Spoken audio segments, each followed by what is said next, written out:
Presiden terpilih Prabowo Subianto memastikan seluruh calon menteri, wakil menteri, dan kepala lembaga yang ia panggil menyatakan bersedia membantu dirinya di kabinet pemerintahannya ke depan. Prabowo mengatakan pemanggilan ini merupakan ujung dari proses yang panjang. Sebelum mengundang, Prabowo mengaku telah melakukan pemantauan dan diskusi bersama timnya. Ia mengatakan pemanggilan ini hanya mengonfirmasi dan meyakinkan mereka untuk bergabung.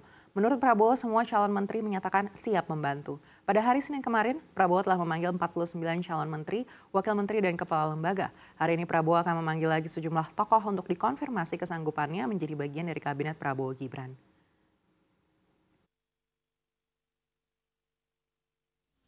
Saya memanggil calon-calon menteri dan wakil menteri, beberapa di antara mereka.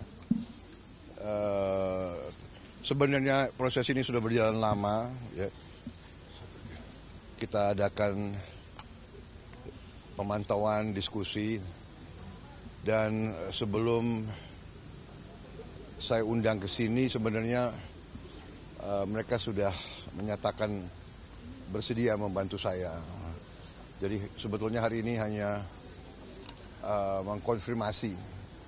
Saya konfirmasi, saya yakinkan mereka bersedia atau tidak bantu saya di bidang yang saya tawarkan kepada mereka. Alhamdulillah semuanya menyatakan sanggup. Prabowo Subianto juga menegaskan dirinya telah mengajak seluruh partai bergabung di pemerintahan. Beberapa di antaranya mengirimkan calon dari kalangan teknokrat, bukan dari pejabat partai. Mungkin PKS Anda tidak perhatikan, tapi karena dia seorang profesional. Jadi begini, saya terus terang aja saya menyatakan, saya apresiasi para ketua umum. Banyak ketua umum yang diajukan orang-orang profesional. Ya. Termasuk PDIP ya, Pak? Ya. Jadi saya kira itu yang saya ingin sampaikan. Ya. Jadi mungkin Anda tidak perhatikan bahwa yang ajukan itu adalah partai A, partai B. Karena yang diajukan justru orang-orang teknokrat. Ya. Oke. Ya, terima kasih. Sebanyak 49 tokoh terpantau dipanggil dan menemui Presiden terpilih Prabowo Subianto di kediamannya di Kertanegara, Jakarta Selatan, Senin kemarin. Tokoh-tokoh tersebut mendatangi kediaman Prabowo sejak Senin siang hingga Senin malam.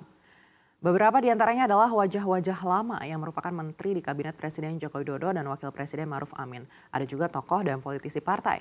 Ketua Harian DPP Partai Gerindra Sufmi Dasko mengatakan semua tokoh yang dipanggil hari ini adalah sosok yang bakal jadi menteri di Kabinet Prabowo Gibran nanti.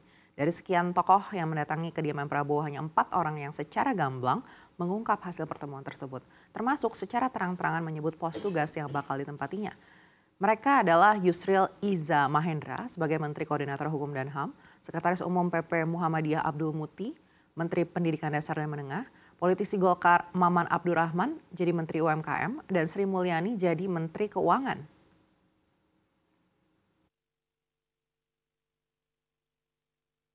Pak Prabowo sudah beberapa kali ya, tentu saja briefing untuk keuangan negara APBN, karena selama beliau transisi dan pada saat kita menyiapkan APBN 2025 kan perlu untuk mendengar apa-apa saja yang memang menjadi prioritas dan arahan dari Presiden terpilih, Wapres terpilih.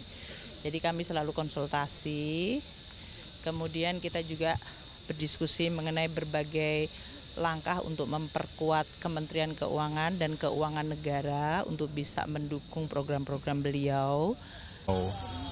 Tugas kami itu adalah bidang saya sendiri sebenarnya terkait di bidang hukum hak asasi manusia. Jadi sekarang ini ditarik ke atas, jadi ada Menko yang menangani masalah hukum dan HAM itu. Yang tugas-tugasnya nanti akan mencakup juga selain Kementerian Hukum dan HAM, tapi juga ada kementerian lain, lembaga-lembaga lain yang internal pemerintah, ya, imigrasi yang juga akan keluar dari Kementerian Hukum dan HAM, dan kemudian lembaga pemasyarakatan juga akan keluar dari di bawah koordinasi dari Kemenko Hukum dan HAM. Beberapa tokoh politik profesional dan pengusaha menyambangi Kertanegara 4, kediaman pribadi dari Presiden terpilih Prabowo Subianto. Kedatangan mereka disebut untuk mempertegas apakah tokoh-tokoh ini siap membantu Presiden dan Wakil Presiden terpilih dalam melaksanakan tugas-tugasnya selama 5 tahun ke depan. Lantas siapa saja yang hadir? Berikut informasinya untuk Anda.